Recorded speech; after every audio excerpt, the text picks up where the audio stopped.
Shalom Bapak Ibu Saudaraku, kita bersyukur Tuhan pertemukan kita di Selasa pagi ini. Tentu itu adalah anugerah dan berkat dari Tuhan buat saudara dan saya. Maka mari kita yang mengalami kasih karunia Allah ini, kita datang nyatakan syukur kita dengan bersedia menerima firman-Nya. Mari kita awali dengan doa saudaraku, kita berdoa. Tuhan Yesus, terima kasih karena Engkau selalu ada untuk kami. Kami sungguh bersyukur karena kehadiran-Mu memberikan kami kekuatan dan semangat untuk mengerti betapa pentingnya hidup bersama dengan Engkau saat menjalani kehidupan di dunia ini. Sehingga upaya yang selalu kami bangun untuk menyatakan kehadiran kami di kehidupan nyata kami di dunia ini adalah sebagai bentuk pengabdian kami kepada Engkau. Sehingga ketika kami meninggalkan kehidupan dunia ini, kami ada dalam kehidupan yang kekal. Karena dalam kekuatan cinta Tuhan kami akan dibawa kepada keselamatan yang abadi. Untuk apa yang kami minta di Tuhan, berfirmanlah, karena kami sedia mendengarkannya demi Yesus Tuhan kami. Amin. Saudaraku, bacaan Alkitab kita di Selasa pagi ini terambil dari kitab Imamat, pasalnya yang ke-21 ayat 1 sampai 15. Firman Tuhan dibacakan demikian. Kudusnya para imam. Tuhan berfirman kepada Musa, "Berbicaralah kepada para imam, anak-anak Harun, dan katakan kepada mereka, seorang imam janganlah menajiskan diri dengan orang mati di antara orang-orang sebangsanya, kecuali kalau yang mati itu adalah kerabatnya yang terdekat, yakni ibunya, ayahnya, anaknya laki-laki atau perempuan, saudaranya laki-laki, saudaranya perempuan yang masih perawan dan dekat kepadanya karena belum mempunyai suami dengan mereka, dan dengan mereka itu bolehlah ia menajiskan diri. Sebagai suami janganlah ia menajiskan diri di antara orang-orang sebangsanya, dan dengan demikian melanggar kekudusannya. Janganlah mereka mengundul sebagian kepalanya, dan janganlah mereka mencukur tepi janggutnya, dan janganlah mereka menggoresi kulit tubuhnya, karena itu harus kudus bagi Allahnya. Dan janganlah mereka melanggar kekudusan nama Allahnya, karena merekalah yang mempersembahkan segala korban api-apian Tuhan, santapan Allah mereka, dan karena itu haruslah mereka kudus. Janganlah mereka mengambil seorang perempuan sundal atau perempuan yang sudah dirusak kesuciannya, atau seorang perempuan yang telah diceraikan oleh suaminya, karena iman itu kudus bagi Allahnya. Dan kamu harus menganggap dia kudus, karena dialah yang mempersembahkan santapan Allahmu. Ia harus kudus bagimu, sebab aku Tuhan yang menguduskan kamu adalah kudus. Apabila anak perempuan seorang imam membiarkan kehormatannya dilanggar dengan bersundal, maka ia melanggar kekudusan ayahnya, dan ia harus dibakar dengan api. Imam yang terbakar di antara saudara-saudaranya yang sudah diurapi dengan menuangkan minyak urapan di atas kepalanya, dan yang ditabiskan dengan mengenakan kepadanya segala pakaian kudus, janganlah membiarkan rambutnya terurai, dan janganlah ia mencabik pakaiannya. Janganlah ia dekat kepada semua mayat, bahkan janganlah ia menajiskan diri dengan mayat ayahnya atau ibunya. Janganlah ia keluar dari tempat kudus, supaya jangan dilanggarnya kekudusan tempat kudus Allahnya, karena minyak urapan Allahnya yang menandakan bahwa ia telah dikhususkan ada di atas kepalanya. Akulah Tuhan. Ia harus mengambil seorang perempuan yang masih perawan, seorang janda atau perempuan yang telah diceraikan atau yang dirusak kesuciannya, atau perempuan sundal, janganlah diambil, melainkan harus seorang perawan dari antara orang-orang sebangsanya, supaya jangan ia melanggar kekudusan keturunannya di antara orang-orang sebangsanya, sebab akulah Tuhan yang menguduskan dia. Saudaraku, tema bacaan khotbah kita di pagi hari ini ditulis demikian dalam Sabda Bina Umat, kudus sebagai keteladanan hidup. Kudus sebagai keteladanan hidup. Saudaraku, kalau kita bicara kekudusan, maka tentu itu dalam hubungannya dengan Tuhan. Ya, artinya untuk menghampiri Tuhan, untuk bergaul akrab dengan Tuhan, yang di dalamnya harapannya Tuhan bersedia untuk selalu menjadi bagian dalam hidup kita, maka tidak ada alasan bagi kita untuk tidak mengkuduskan diri kita. Ya, karena hanya dengan kekudusan itu kita akan bisa sampai kepada Tuhan, atau kita akan bisa datang kepada Tuhan. Ya, kalau kita lihat di dalam ayatnya yang ke-8 di kalimat terakhir dikatakan begini, ya, kalimat terakhir dikatakan begini, sebab aku Tuhan yang menguduskan kamu adalah kudus. Ya, jadi Tuhan itu adalah kudus. Jadi kalau orang mau datang kepada Tuhan, dia harus menguduskan dirinya. Ya, menguduskan dirinya artinya gini, Bapak Ibu Saudara. Ya, khotbah kita yang lalu mengatakan bahwa hari kemarin mengatakan bahwa tidak ada manusia yang tidak berdosa.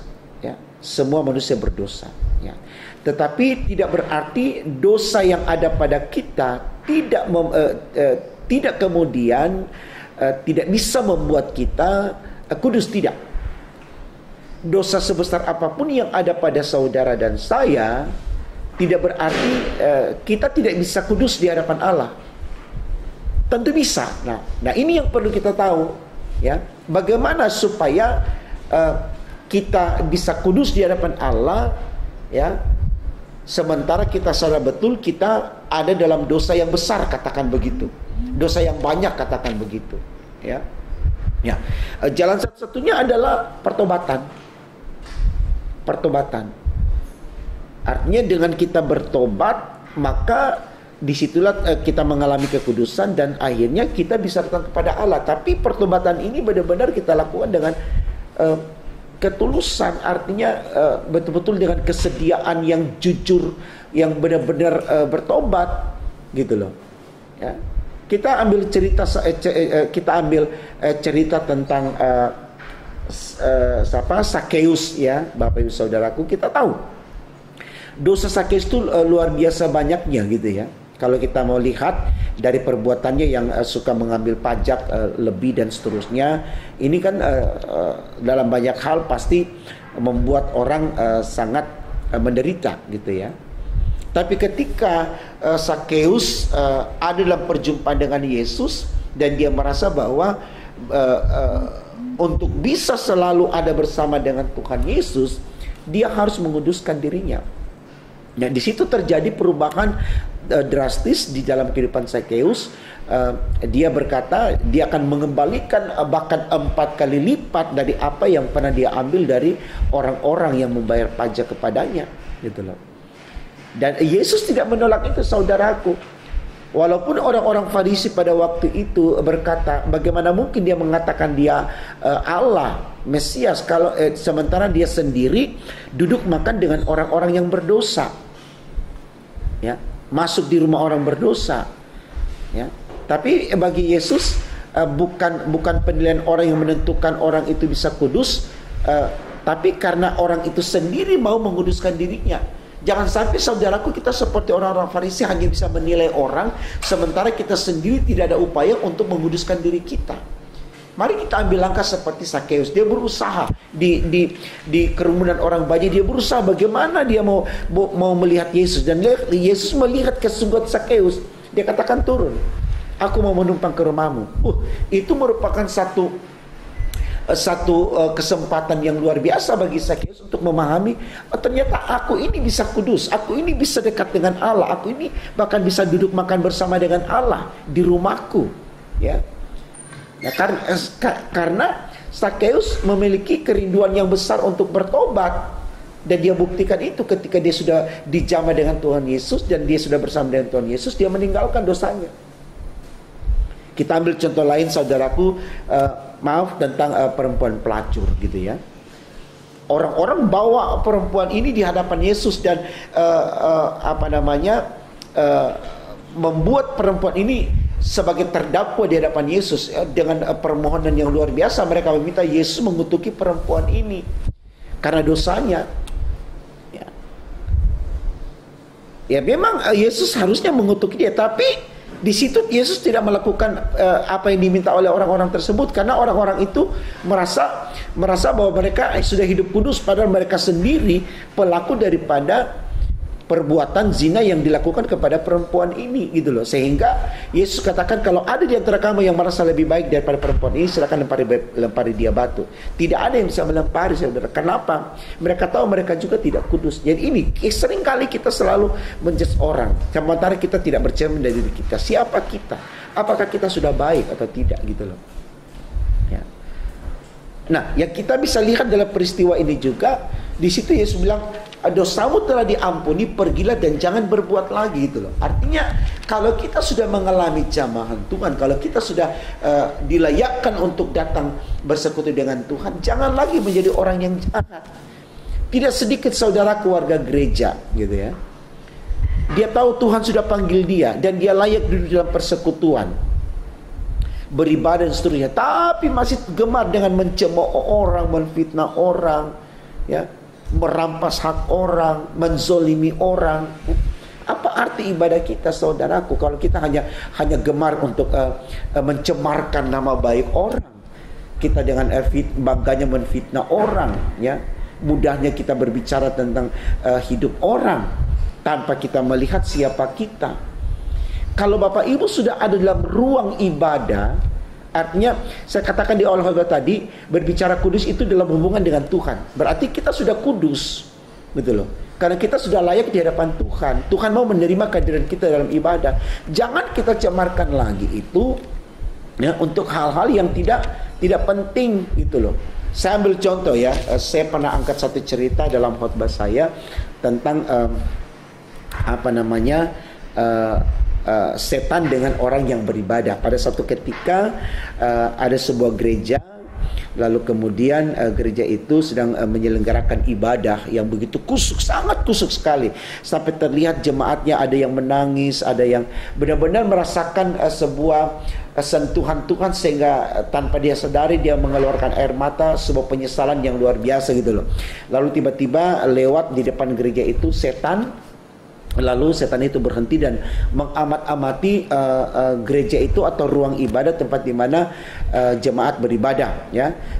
Sembari dia mengamat-amati, tiba-tiba lewat si pengembara dan menegur si setan ini. Dia katakan begini, "Hei setan, sudahlah, engkau pulang saja ke kampungmu atau ke tempatmu, karena tidak ada lagi orang yang bisa engkau tarik untuk engkau pengaruhi." Lihat, di dalam itu orang sudah sampai nangis kayak begitu, itu loh, sampai berlutut luar biasa, gitu loh, menyebut nama Tuhannya, haleluya dan seterusnya, apa segala macam di sana, ya.